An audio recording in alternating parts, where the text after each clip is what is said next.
Hi guys, I'm Marcus from Car Hire Shout, and in this video I'm going to give you the main scams that you need to look out for when you book a rental car.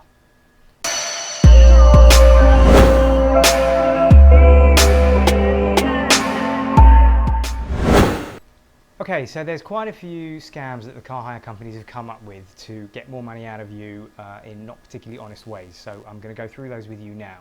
The first one being the queuing situation. You may think that when you've booked your car, you'll get on your flight, you'll land in the airport, you'll go straight up to the desk and you'll be able to pick up your car, sign some papers, and that's it. That's not necessarily the case. Sometimes you will find yourself waiting in a queue for quite a long time.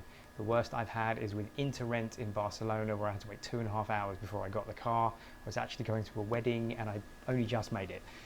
So you need to be aware that the queue times are something that you'll have to add into if you're making any plans. It's not the nicest thing when you've been on a long flight, and then you get to the other end and then you've got to queue up for all this time.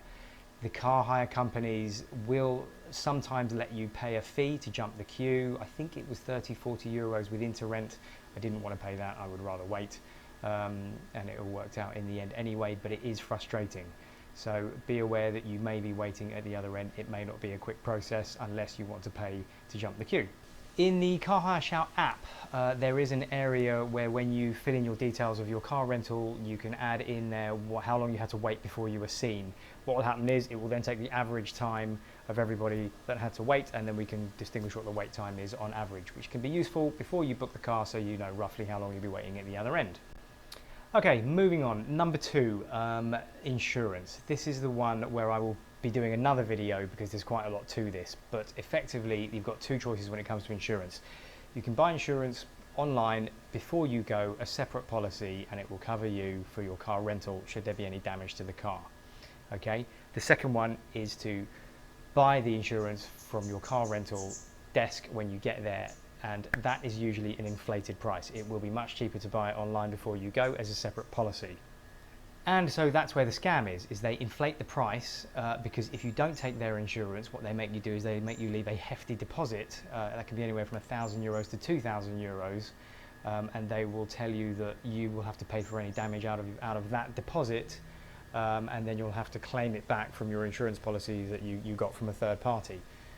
So it depends on what your risk appetite is, but if you don't want to fork out for any of your own potential damages, then take the insurance that the car hire company is going to offer you, but understand that it is going to be much more expensive than what you could get from a third party.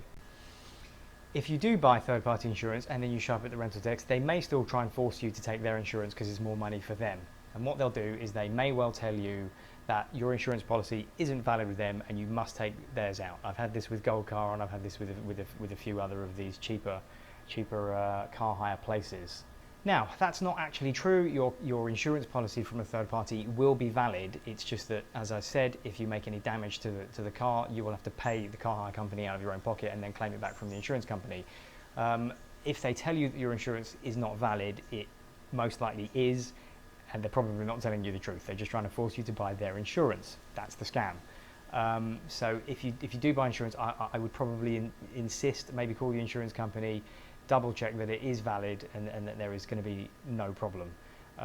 You may have to fight your case, but eventually, in my experience, they will give in and they will take the deposit off you, which is hefty, but the insurance will be valid. Okay, so this leads on to point number 3. I think we're on 3.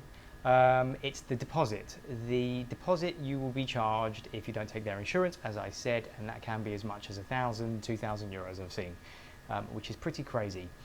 However, you will need to make sure that you have enough credit on your credit card or money in your account if you're using a debit card in order to cover that. If you don't, they're going to force you to take the insurance because you can't cover the deposit. So be aware that that's something that is going to have to be sorted out before you go, or bring 2 credit cards to make sure. If you are leaving a deposit, you need to make sure that you're able to call your credit card company or bank, because I've seen this where I will give my credit card over and they will say that they tried to take the 1,000 euros, whatever it is, but it didn't go through. I will say that's odd. I've called the card company and they've told me they haven't attempted a transaction at all. I've seen this online as well. This wasn't just me. So this is a case where I think they may be not trying the transaction, tell you it doesn't work. They'll tell you that they did it a second time and it still didn't work, and they're basically lying. And then they'll tell you that, well, unless you, as your card is being refused, unless you take our insurance, you can't have the car. So be prepared to call them out on that. Call your car company, say, has there been a transaction made? Was it refused? If it was, tell them to let it through, and then get them to attempt it again. If it was never tried, they're lying to you, and tell them they're lying and tell them to try it again. Debit cards, it goes with the same thing. Be aware that with a debit card, they're actually taking the money out of your account, I believe. So you need to actually have the money in there. The risk with that is that then they keep it, never give it back to you. That happens all the time. I've seen it on Twitter everywhere. They're not giving it back, and it all becomes a bit of a problem. So I'll get into this one a bit later, but be careful if you're using a debit card. You may have a bigger fight on your hands later on when you try and get the deposit back. The third part to this scam is a clever one. I've done another video on it with Gold Car, where what they did with me was they debited the 1,100 euros it was in pounds, which is my home currency, and then when it was time to give it back to me, they gave it back to me in euros. They didn't give me the choice. They said they couldn't possibly change it. It was all done through the bank, and it was my bank, and it was all my fault. What happens is there was a difference there of about £40 between what they debited and what they refunded, and obviously I'm supposed to eat the £40, they make that profit. That's not legal, they can't do that. I've done another video, I'll put the link below so you can check it out if that's happened to you. Call your credit card company, debit card company, bank, and they will refund that difference for you. That's not something that they can do when it comes to a deposit. Take it in one currency and give it back in another and keep the difference. It's completely wrong. So have a look at the other video if you want to know how that works and protect yourself from that. Okay, so that's deposits and the fact that they've managed to squeeze 3 scams into one there, which is very clever of them, I will admit, but be careful when it comes to that and just make sure you know what you're doing. If you've got any questions, you can leave a comment below. I'll do my best to answer. I'm certainly not a lawyer or anything like that, but I've been scammed many times, so this is exactly why I'm doing this. So leave a comment, I'll do my best to give you a hand. Okay, scam number 4, I think we're up to now, is signing the contract and e-pads especially. This hasn't happened to me, but there's a lot on Twitter about it saying don't sign e-pads. And the reason for that is all you're doing is signing a signature box. You don't have any idea what you're signing, so be very careful. The reason is, what I've seen is that even if you refuse their insurance, you refuse the surcharge and everything that's going with it, they will add it anyway, ignore what you've said, get you to sign the e-pad, debit your card. You don't know about it until maybe 2 days later, and then by the time you try and get that refunded, they say it was non-refundable, you asked for it, and you can't prove that you didn't, and you're stuck then paying for this extra insurance or these additionals that whatever it is that they may be looking for. So be careful with e-pads. You really don't know what you're signing, and if they've listened to you at all, or if they're just blatantly ripping you off. I would suggest it's much better to get a paper copy and sign that. If it's in another language, you're not going to understand it anyway, but you will at least be able to see the breakdown of charges. Take Google Translate with you, translate anything that you're not sure of. There's going to be loads of charges on there because they put taxes in there, they'll put diesel, all kinds of stuff in there. Just translate each one. Don't sign anything until you're happy. Make sure you don't hand your credit card over until you're happy. Question what you're not happy with. But at least if you've got the paper contract in front of you, you can figure out what you're looking at, you can question it all, and then hopefully it will be relatively easy. Okay, right, scam number 5 is with the fuel. You're going to get asked, do you want to bring the car back full or do you want to bring it back empty? I personally am one that will just bring it back full. I pick it up full, bring it back full. I fill it up before I get there. It's nice and easy. If you want to bring it empty, they'll tell you that you can buy a tank of fuel at a cheaper rate than you can at the garage. The disadvantage to that is that they won't give you any money back if you bring it back with any petrol left in it. So you've got to drive it around on empty for the last couple of days that you've got it in order to not lose any money on it. For me, doesn't really work. If you've only got the car for a couple of days, you're never going to get through a full tank. Don't take that option. You're just giving them money. The other scam I've had is with Interrent. At the same time when I went to Barcelona, they made me leave a €60 deposit. It was 59 euros and change in order for the fuel. And they said that as long as I bring it back full, it will then be given back to me. Surprise, surprise, I fill the car up, I bring it back. I've got the contract where it was agreed that I filled it up. I got the guy to write full fuel tank on there. Gave him the car, and then I get home and about a week later a charge shows up for fuel. I contacted my credit card company and said to them that I filled it up. I had the receipt and I had the contract, thankfully, where they put the fuel was full. So my credit card gave that charge back to me, but they tried to charge me €37, and I'd already filled the car up. They said this was an express fuel option, which I signed for at the beginning, and I made it very clear with the guys I signed that I would get that back. So they lied to me there. So just be very careful with what you're doing there. Keep all your documentation. Don't throw it away once you drop the car back. And be careful of these extra fuel charges because they're not legitimate some of the time. Right, so they're the 5 scams that you could well face before you've even picked the car up. So then you get to the point where you pick the car up and it continues. So next, you're picking up the car, you've got the keys, you're going to be given a piece of paper and you're supposed to go through the entire car, and where there's any damage, you're supposed to put an X by it. It is worthwhile spending some time in doing that, and I would mark any single scratch, dent, anything at all, because if you don't put it on there and then you bring the car back and there's something on the car, they're going to charge you for it whether you put it there or not. So spend the time and make sure that you go through the car with a fine-tooth comb and put X's absolutely anywhere that you see any damage. Once you've done that, you'll then have to give it to the guy who's going to be giving you the car and checking you out, and make sure that he signs it off as well. Don't just leave after you've put it all in. He has to actually sign it off. I would make sure to check the windscreen for any cracks or chips, because they're going to get you on that when you bring it back. Check the wheels for any scratches on the alloys or whatever it may be. Obviously dents and scratches on the bodywork. Check the roof, check the bumpers, check under the bumpers. I've seen everything where they've charged people. I've seen this on Twitter where they've charged people for damage underneath the car, which is a bit crazy, but be careful there. Make sure that you mark absolutely anything that you can see. Take photos and take video. You can upload the photos to the Car Hire Shout app, where they will get time and date stamps so that there's no dispute as to when they were taken. Take photos of every angle, take photos of the front, the back, the roof, the windscreen, the wheels. Take absolutely every photo that you can of everything, upload it to the app so that it's all there and then it's documented by a third party. That's the reason why I built the app. I was trying to make sure that I can do something to try and help people from getting ripped off constantly.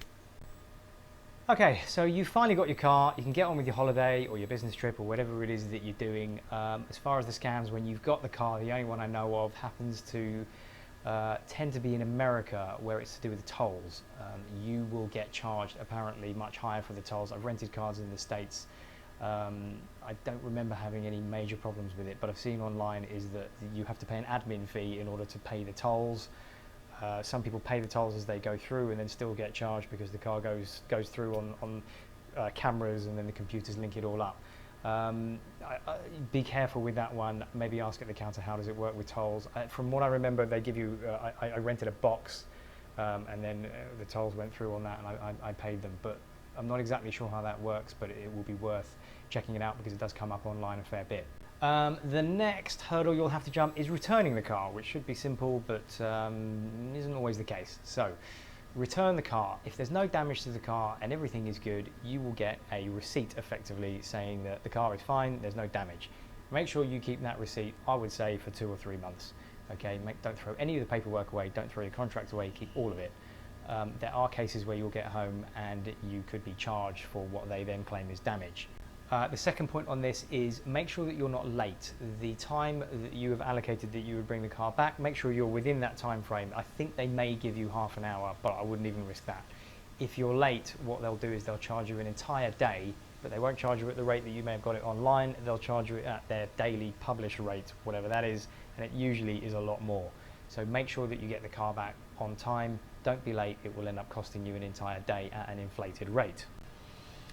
Okay, as I said, make sure you keep your paperwork. That's an important one. I would even go to the extreme where if you can get the agent and video him saying everything's okay with the car, at this point I would do it because you may need to prove it later on to a bank or your credit card company. Sounds a bit extreme, I know, but this happens all the time, which is where you'll drop the car off, they'll say there's no damage, they'll sign the paper, you throw the paper away, then you get home and a week, 2 weeks, 3 weeks later, they'll tell you that there was damage on the car. They've already taken the money off your credit card, and if you've thrown all your paperwork away, you can't really do a lot about it. It's very difficult to prove that there wasn't. So keep all of that. If you did damage the car, if there was an accident or something like that, the best thing to do is, if you can get a police report, if it was an accident in the street, or if someone broke into the car, that happened to me as well, go to the police, get a police report.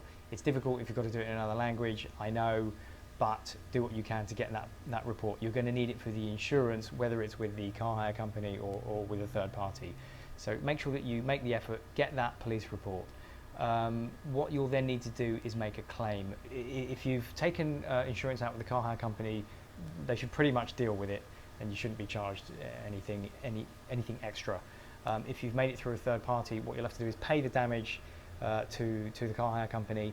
Then what you'll do is you'll claim it back through the insurance company. You're going to need a police report, you're going to need photos. Make sure you get photos with the car hire registration number in there on the car, so that they can see it is that car. Get photos of the damage, obviously, and whatever else you may need. Keep the contract, what you've signed when you return the car. You'll have to put all that through the third party insurance company. They review it, and then they come back. I'll do another video on insurance and how it all works. I've had to claim once, and it was fine actually with a third party insurance company. Didn't have any problems. They gave the money back to me very quickly. I'll do another video on that. Again, keep all that paperwork for a while, because if the car hire company comes back in another month and says there was extra damage on there, you'll need to be able to prove that there wasn't, and this could go backwards and forwards. So just keep all your paperwork for 3 months longer if you can. And that way, if there's any issues, you'll be able to fight the case, either with the credit card company, with your bank, and maybe even with the car hire company. Can't really stress that enough. So the last part is, if you have been scammed by any of these, is the way to get your money back. The easiest way that I have found is using my credit card, and that is to call the credit card company, tell them what's happened, have your proof, and they've pretty much reversed it every time, and I've got the money back. I guess they take it up with the car hire company, and I don't really have to fight the fight. That makes it a lot easier. If you're doing it with a debit card, I think it may be trickier, but you can use a chargeback scheme that is available for UK banks anyway. Contact your bank, ask them what's going on with that, ask them for their help, and see if they can get a chargeback for you based on all of your evidence and all your paperwork that you may have that you've been scammed. It will be unauthorized charges in those cases, and hopefully that you can get that back.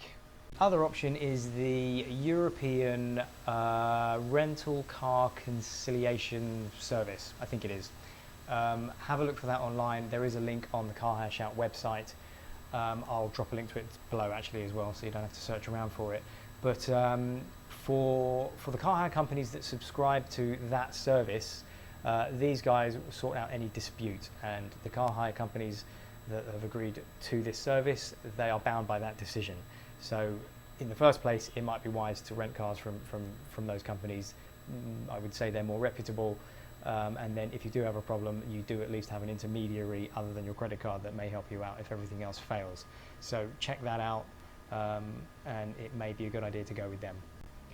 And the other thing is, download the Car Hire Shout app. I built this app because I figured that if we can all put our information together, we can try and stop these guys from ripping us off all the time. Renting a car is a bit of a nightmare. It's the only industry that I've ever found where I just blatantly get ripped off, and then I have to fight the fight back to get my money back. No other industry that I've ever dealt with does this, so I kind of had enough of it. Built this app.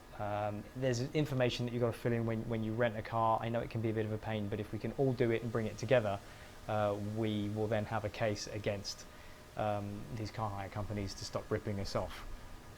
Other than that, if this video has been of any help to you, maybe save you some money, if you could hit the like button, that will send it to the top of YouTube a bit faster, tell other people about this, and maybe can save them some money as well. If we all work together on this, maybe we can somehow force the car hire companies to stop ripping us off. It's the only industry that I ever use in life where I just know before I even book it, I'm probably going to try and be scammed in some way or another, and it's just become really old, and I got really tired of it, doing this to try and stop it. So give us a hand, like it, download the app, tell your mates about it. That'd be great. Thanks very much.